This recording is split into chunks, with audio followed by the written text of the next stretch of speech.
చేసి ఈరోజు ప్రియతమ నాయకుడు సీఎం చంద్రబాబు నాయుడు గారు, నారా చంద్రబాబు నాయుడు గారి 76వ జన్మదిన వేడుకలు మన చేవెళ్ళ నియోజకవర్గ పార్లమెంట్ కన్వీనర్ కట్టా వెంకటేష్ గౌడ్ గారు చాలా ఘనంగా ప్రారంభించినారు.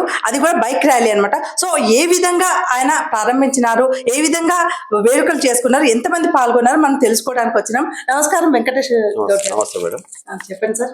ఈరోజు మా నాయకుడు నారా చంద్రబాబు నాయుడు గారి 76వ జన్మదినం సందర్భంగా మా నియోజకవర్గ పార్టీ కార్యాలయంలో మరి నాయకులు, అభిమానులు అందరూ కూడా ఇక్కడికి వచ్చేసేసి ఒక ఘనంగా బర్త్డే సెలబ్రేషన్ చేసుకున్నాం. మాకు ఈ రోజు అనేది మాకు ఒక చాలా ఇంపార్టెంట్ పండుగ వాతావరణంలా ఉంది. ఇలా మాకు పండుగ దినంగానే భావిస్తాం.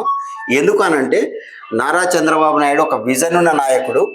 మరి ఆ నాయకుడు చేసిన కార్యక్రమాలు ఈరోజు తెలంగాణలో ఒక పెద్ద సంపదను సృష్టించాయి. స్వతంత్రం రాకముందుకు హైదరాబాద్, సికింద్రాబాద్ అనే రెండే నగరాలు ఉండే ఈ రాష్ట్రంలో, ఉమ్మడి ఆంధ్రప్రదేశ్లో మరి సైబరాబాద్ అనే సిటీని నిర్మించడం వల్ల ఈరోజు రాష్ట్రంలోనే ఒక 70% ఇన్కమ్ ఒక షేర్లింగంపల్లి నియోజకవర్గంలో గల సైబరాబాద్ సిటీ నుంచే మనకు ఇన్కమ్ రావటం జరిగింది అని అంటే ఆయన విజన్ ఉన్న నాయకుడు అనేది ఇదే హైటెక్ సిటీ అనేది ఒక నిదర్శనం. మరి ఈరోజు ఎక్కడో నువ్వు ఫారెన్ పోయి, ఎక్కడో ఇంగ్లాండ్ పోయి, అమెరికాకు పోయి చూడాల్సిన అవసరం లే. మనం ఒక్కసారి సైబరాబాద్ సిటీలో పోయి చూసినట్టయితే మనం ఎక్కడ అమెరికా అవసరం లేదు. మనం అమెరికా కంటే అత్యధికంగా డెవలప్ చేసినామనే ఒక నిదర్శనం అనేది ఇక్కడ ఉన్నది. మరి అలాంటి నాయకుడు పుట్టినరోజు అంటే మా తెలుగుదేశం పార్టీ నాయకులందరికీ ఇది ఒక పర్వదినంగా, ఒక పండుగ దినంగా మేము భావిస్తున్నాం. అలాంటి నాయకుడు రాబోయే రోజుల్లో మరి ఆంధ్రప్రదేశ్లో కూడా అమరావతి అనే నగరాన్ని నిర్మించడం జరుగుతుంది.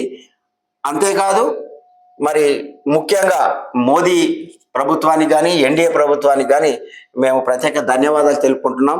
ఎందుకు అని అంటే చంద్రబాబు నాయుడు గారి విజన్ చూసి, చంద్రబాబు నాయుడు దూరదృష్టిని చూసి ఈరోజు ఇండియాకే సెకండ్ క్యాపిటల్ను మరి అక్కడ నిర్మించడానికి పార్లమెంటులో కూడా ఒక తీర్మానం చేసేసి అక్కడ కార్యక్రమాలు జరుగుతున్నాయి.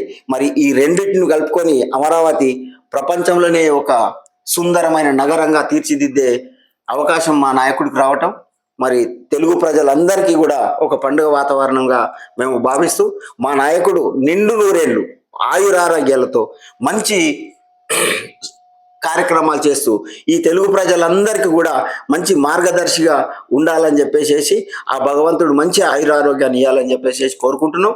మరి మా నియోజకవర్గం నుంచి 50 బైకులతో మరి ఇక్కడ పెద్ద ర్యాలీగా హైవే రోడ్లకి వెళ్ళి పార్టీ కార్యాలయానికి పోయి మరి అక్కడ కూడా కేక్ కట్ చేసి అక్కడ కూడా సంబరాలు చేసుకొని మా నాయకుడి 76 ఫీట్ల కటౌట్ పెట్టి మరి దానికి పూలాభిషేకం డ్రోన్ల ద్వారా చేయించి చాలా ఆనందమైన క్షణాలుగా అక్కడ గడుపుకొని రావడం జరిగింది.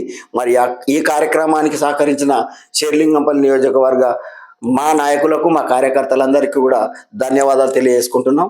జై తెలుగుదేశం, జై చంద్రబాబు. ధన్యవాదములు అండి. మీ అమూల్యమైన టైం మాకు ఇచ్చినందుకు చాలా మా ఛానల్ తరఫు నుంచి ధన్యవాదములు. Thank you.